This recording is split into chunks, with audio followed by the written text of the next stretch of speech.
Hey everybody, welcome to another episode of Thought Leaders. I'm your host, Chris Shang, and today we are welcomed by JR Butler, who's the CEO and founder of Shift Group. He's got an amazing story and an amazing business. But instead of me telling it, I'm going to have him tell it, and he's going to share a little bit more about what they do and ultimately what makes a good fit for them. Absolutely, Chris. I grew up in Central Massachusetts, son of a Hall of Fame hockey coach, oldest of three boys, all played Division I hockey, um, and ultimately, struggled with my transition. Got very, very lucky and tripped and fell into sales, like most salespeople do.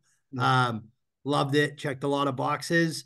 Spent 17 years in sales and sales leadership. Struggled with hiring my whole career. And saw just like a massive opportunity in kind of two huge problems I've been faced with. First being the transition, right? The not having a lot of places where I can do where an athlete or a veteran can go do some self-discovery, some career discovery, some career upskilling, be surrounded by like-minded people. And the second problem that we solve is really like early career sales hiring, right? Like it's easy to interview someone for personality, for intelligence, but I think you and I both know, especially early in your career, there's a lot of intangibles that are critical for success. Things like resiliency, competitiveness, coachability, a growth mindset, being a good teammate. And my belief is that if you play sports at the college level or higher, or you serve in the military, those things are kind of inherent to you. They have to be in order to get that uniform and earn that uniform. So that's what we do. We focus on those types of individuals and we connect them with companies looking to hire great sales talent. I'm not that smart, Chris, so it's pretty simple, but it's a pretty cool way we've gone about executing it. Awesome. I think it's an understatement, though. I mean, like, I don't think smart people always say that they're not smart. You know what I mean? Like, I mean, I think to a certain degree, that's what it is. Like, I think most people who start a business in whatever field it is probably not on paper, like did never studied it, don't participate, necessarily have like all the domain expertise, but they're the ones that actually have the grit to learn it and figure it out. I mean, I think like, I always like kind of think of like Elon Musk. Like, I mean, he's got like three different career chapters, right? I mean, fintech and then like space exploration and then electric vehicles. And like, he on paper doesn't make sense to be an expert in any of those things. But I think a lot of founders, a lot of CEOs end up in that role where it's just really like natural curiosity and tenacity to like figure it out, right? Um, Totally, so totally. don't short sell yourself, I guess is what I'm trying to say. But would love to kind of like go into that, which is like the soft skills. I love that idea of it. I think I spent like 7, 8 years in entertainment. I saw a lot of crossover from the creative realm into also like sales, marketing, growth. Obviously a lot of storytelling that comes from entertainment, and then I think if you can leverage data as part of like how you look at if you're scaling those stories effectively or if it's the right story, I think that's important. But tell me a little bit about like that period, right? Where it's like coming from a very seemingly like background growing up, uh professional sports environment around hockey specifically.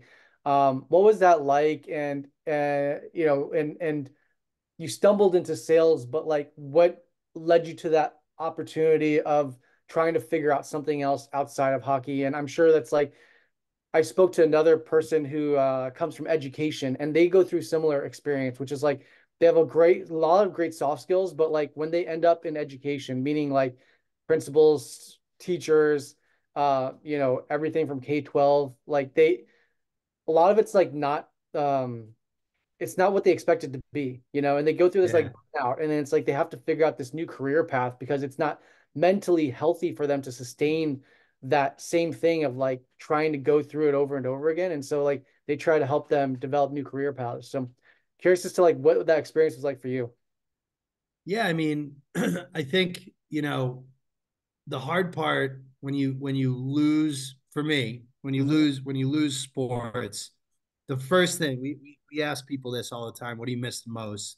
And the first answer is almost always the same, which is I miss being on a team, Mm. being accountable to other people.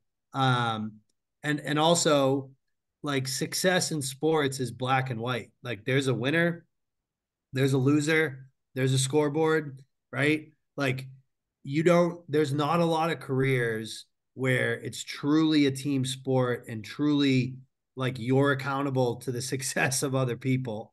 And I think sales is unique in that like sales is the engine, right? Like at the end of the day, if sales doesn't show up, the company's in a bad spot, right? So like that accountability, and the fact of the matter is, as a salesperson, you're on a team, you rely on other people to do their part in a deal and in a cycle, and I think you get that back.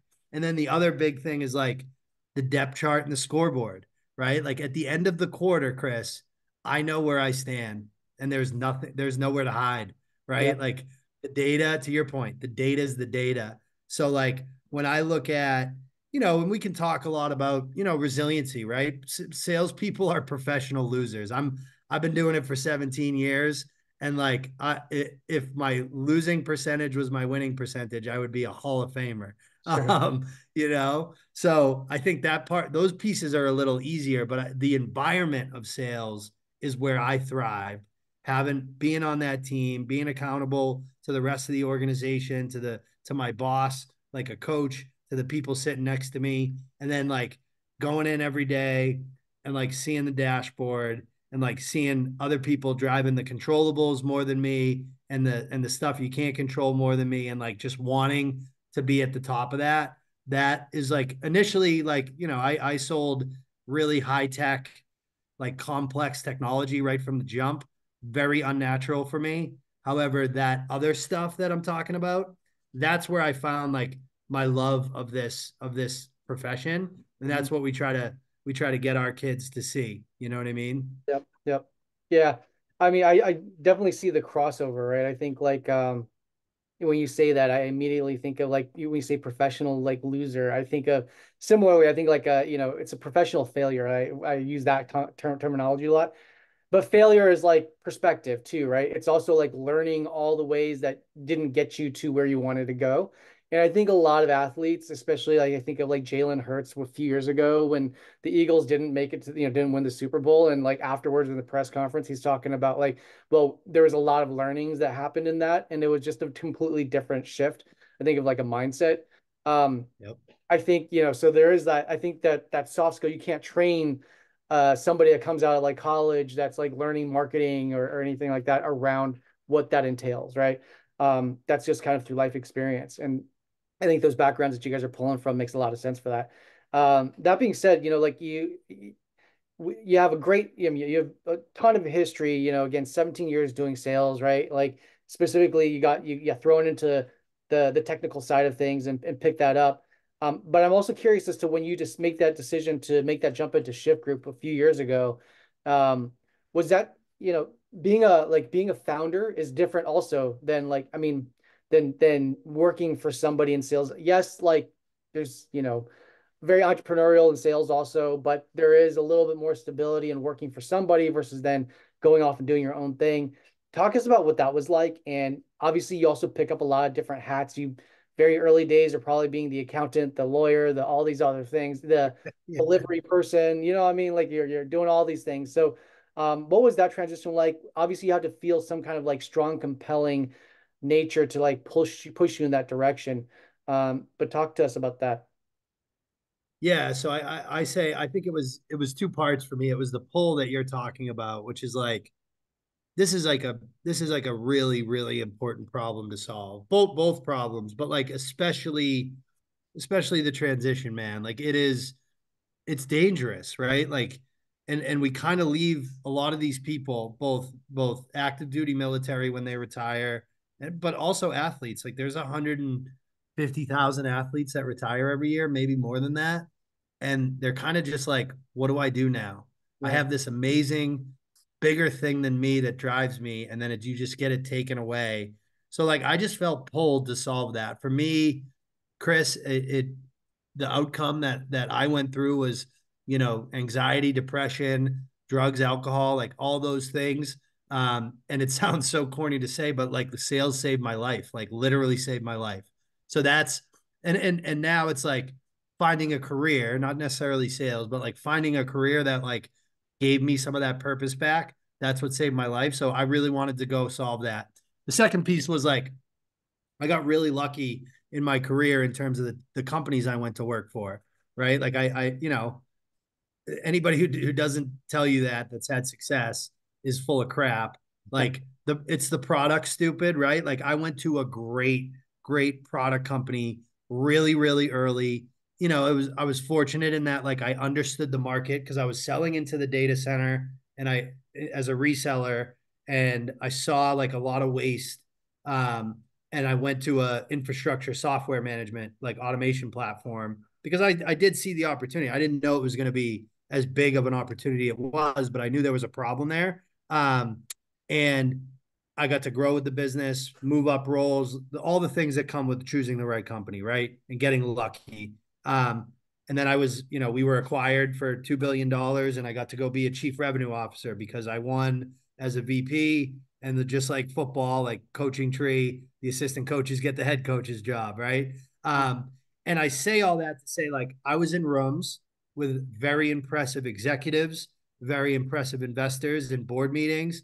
And I kind of had this like epiphany where I'm like, these guys are not that much smarter than me. They definitely don't work harder than me. I can do what they're doing. Like I'm here, like building enterprise value for these people, which I appreciate. And to your point, it's stable. I got a base salary. I got benefits. Like I got all this stuff. But like I know now I've got enough life experience and business experience that I'm like ready to stop blaming other people when it goes wrong, because that's what you do when you're not the person. And like, let me go build something for myself. And if I fail, I can look in the mirror and know that it was my fault. Not, I can't point at a CEO. I can't point at a board decision.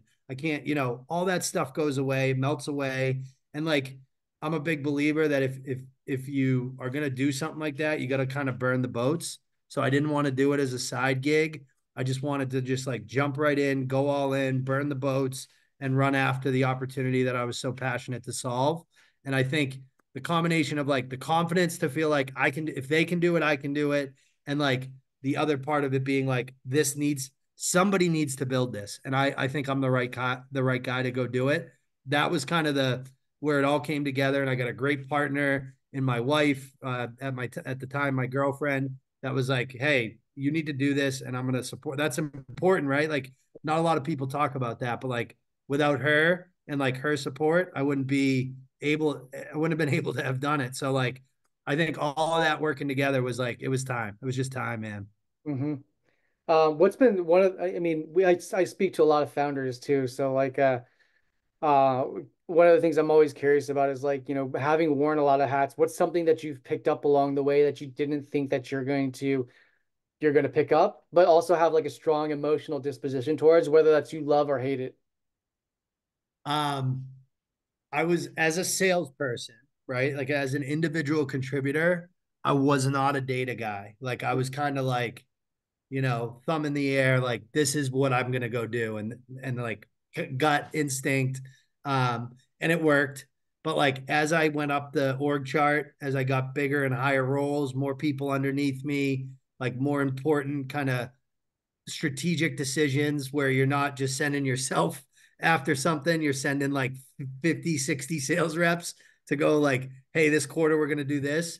I'm shocked because I am not a math guy, Chris. Like I am sociology major, minor in art history and sign language. I'm shocked by how much I love data and how much data drives me now as a CEO, but even as a CRO, even as a VP of sales. Like the second I got into the venture world, into like a fast growth startup, and I had a sales ops partner, it was like a drug. Like I'm like, I don't know how I did, how was I successful without this? It was very much eye-opening for me, and critical for me now, 100%.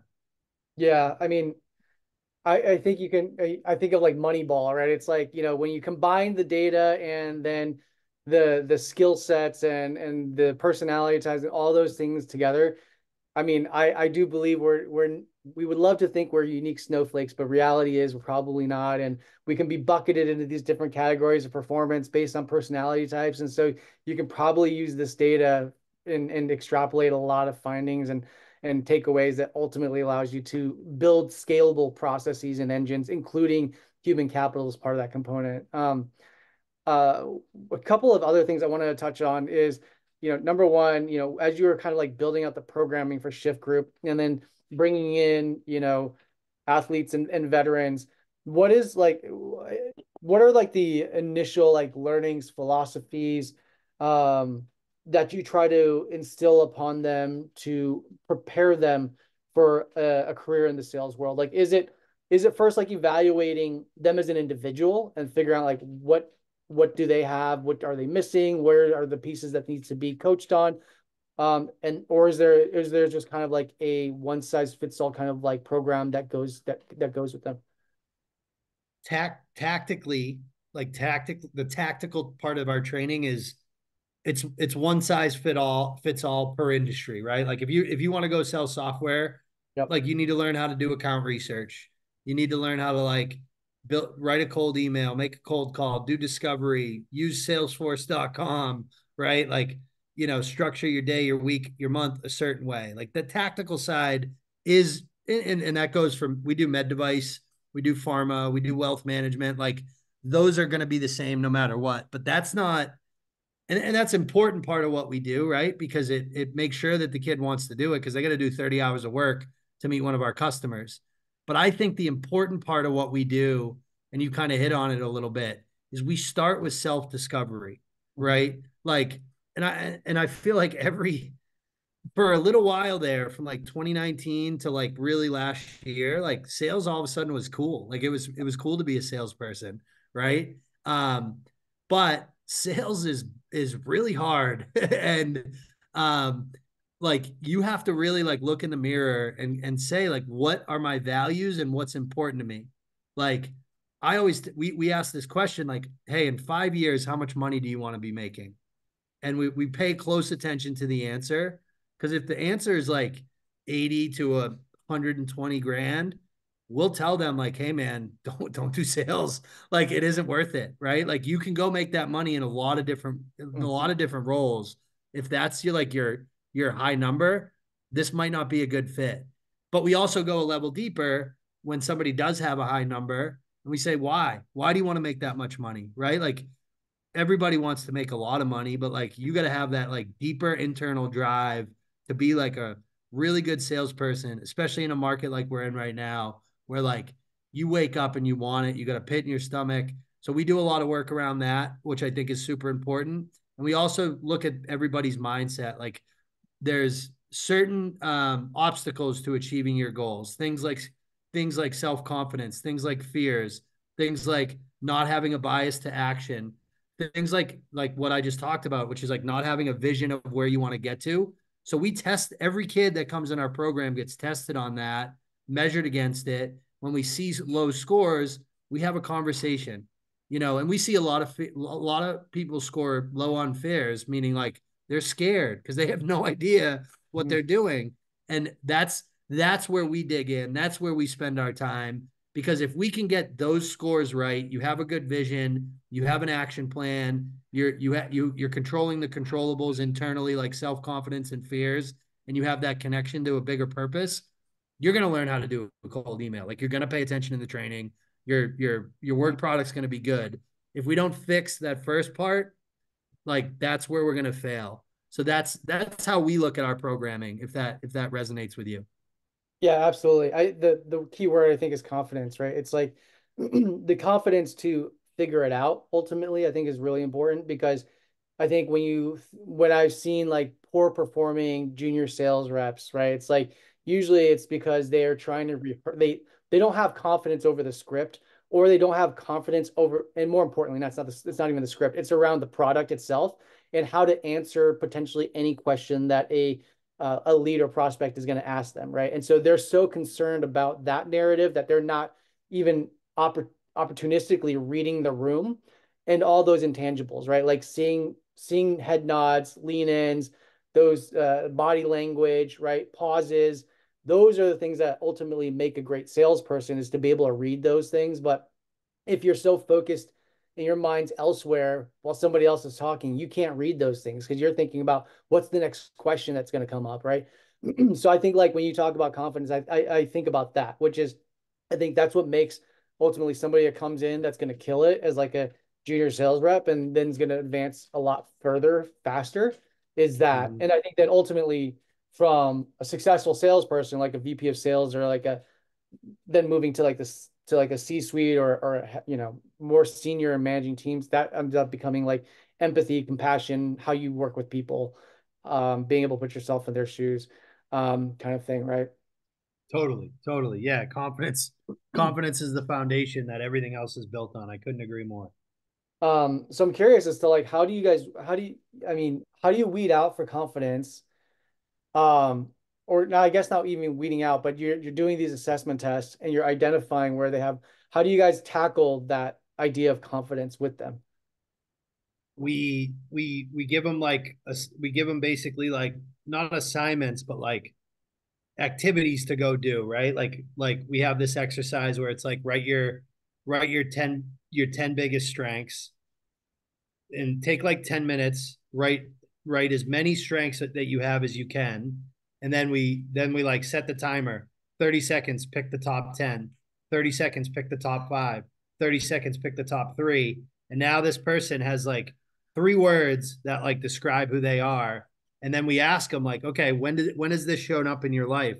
And now they're telling themselves stories about where these strengths come from, and now you're like, it's like the person can change right in front of you, man. It is so powerful of an exercise because they Mm, go from like, I have no idea, like, if I can do this or if I'm able to do it. You do this exercise and like you see these words that they're putting in, these values, and it's like, dude, like you're ready. Like you just need to like dial it in, pay attention, and like do the work. But you just told me 3 incredible stories about your background that make this what we're asking you to do is a joke for you yeah, because of what you just told us, and especially this population, like veterans and yeah. folks that played sports at that level, right? They all have those stories. You just got to pull them out of them.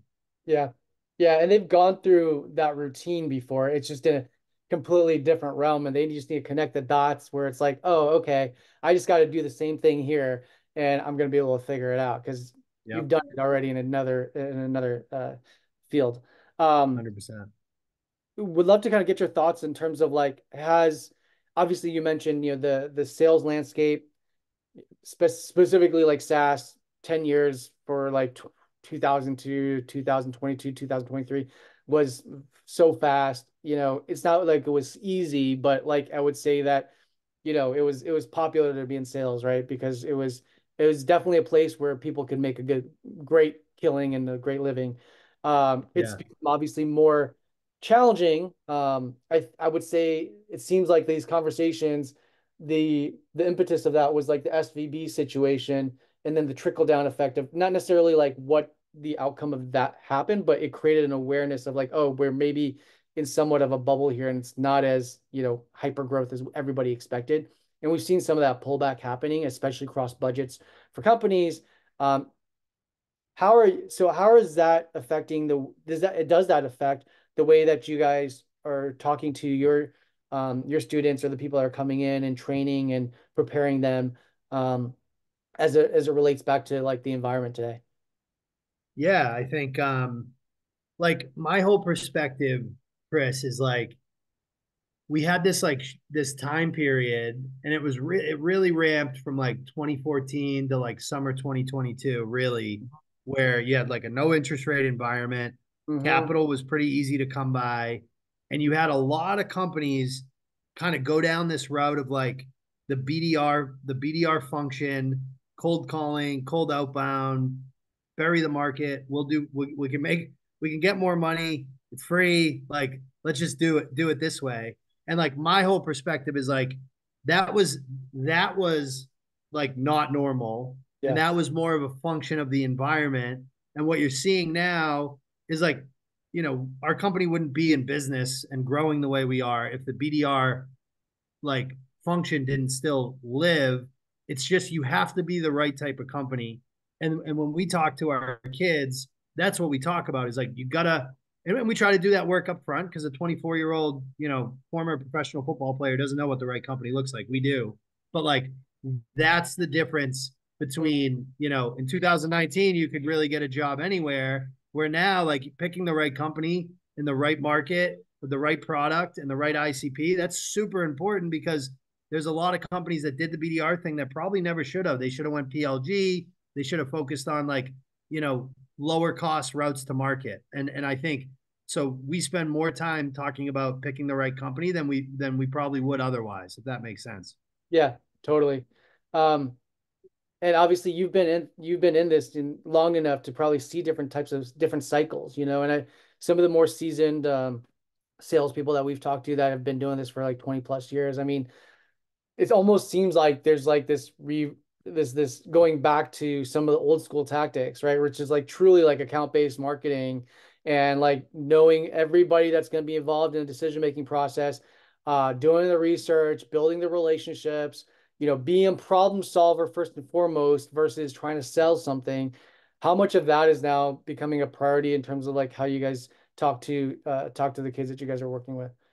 It's funny, like I don't know another way, right? Because like my career is a good example where I started in infrastructure reselling. So like, and I think that was actually pretty important foundationally because like as a reseller, I don't have a product to sell you, Mr. or Mrs. Customer. I have a whole portfolio of products from your server down to your storage spindle, the switches, the security, all this stuff. I have to come in, I have to like really understand what problem are you trying to solve, what priority are you trying to achieve that you have obstacles in front of, and then I'm going to go in my toolbox and go to my bench of experts and I'm going to bring the right people. So that's initially the environment I sold into, and then the next two roles before I started Shift Group were in like large, complex, unbudgeted software. So like, you know, we always hear about like 3% of your market is looking to buy. I sold two products where 0% of our market was ready to buy our product until like we picked up the phone and we told them like, hey, you have this problem, right? Yes. Have you thought about solving it this way? And they're like, oh no, that's interesting. Like, let's talk more about it. So like doing all the stuff you talked about, like getting alignment to the executive, like really tying to a big business problem, because guess what? Like if you are an unbudgeted 6 to 7 figure software, if you're not tied to a problem they're talking about in the boardroom, you're nice to have as far as everyone's concerned. So I think like our candidates have a little bit of a unique advantage because that's how I teach them. I talk about tactical empathy. I talk about like wearing a badge and not carrying a bag because that's like the only thing I've ever done, which is sat on the side of the customer table and really like thought about clearly what is the problem we're solving and how do we solve it uniquely.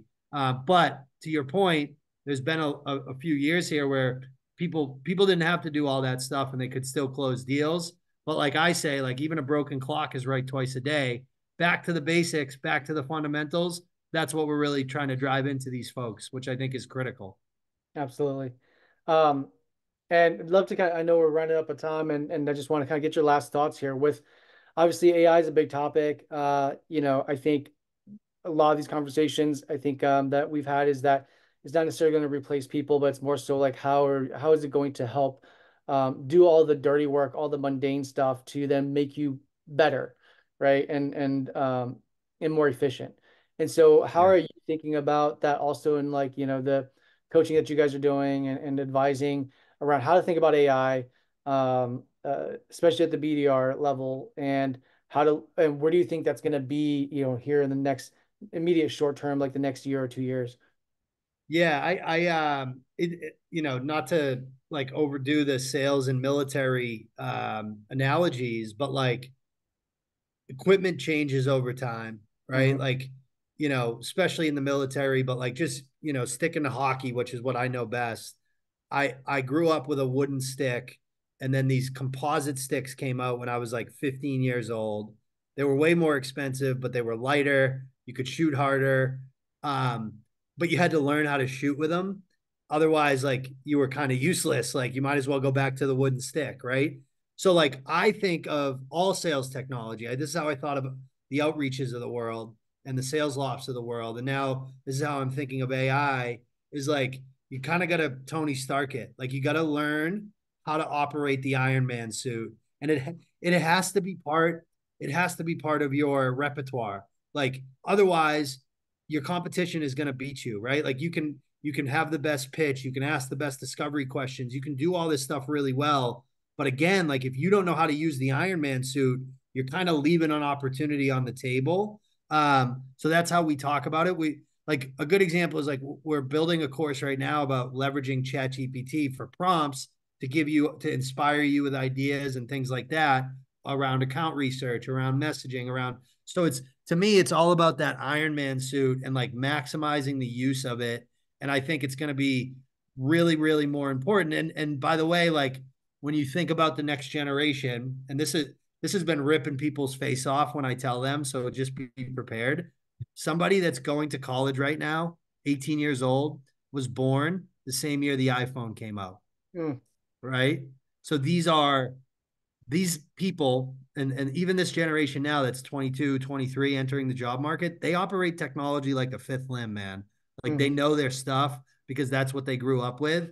So like their abilities around that Iron Man suit are probably going to outpace guys like me and you very, very quickly. So Yeah, guys like me and you need to get really good at it quickly yeah. if we want to stay relevant. So I think it gives an advantage to the younger generation, believe it or not. Mm, I'm excited about it. I think it's awesome. And I think like we only got better when the CRM came out. We only got better, you know, and people are going to misuse it. We're already seeing that. I think we can both appreciate that. But the people that don't misuse it and like maximize it, they're going to be dangerous. They're going to be weapons out there, and I'm excited for it. absolutely. On that note, I just want to say thank you so much for taking the time today and carving out, half an hour here and just talking to our audience about what you've learned, your background, what it is that you're doing and how you guys are looking at things a little bit differently. Of I appreciate it, Chris. Thanks for having me. course, man. Yep.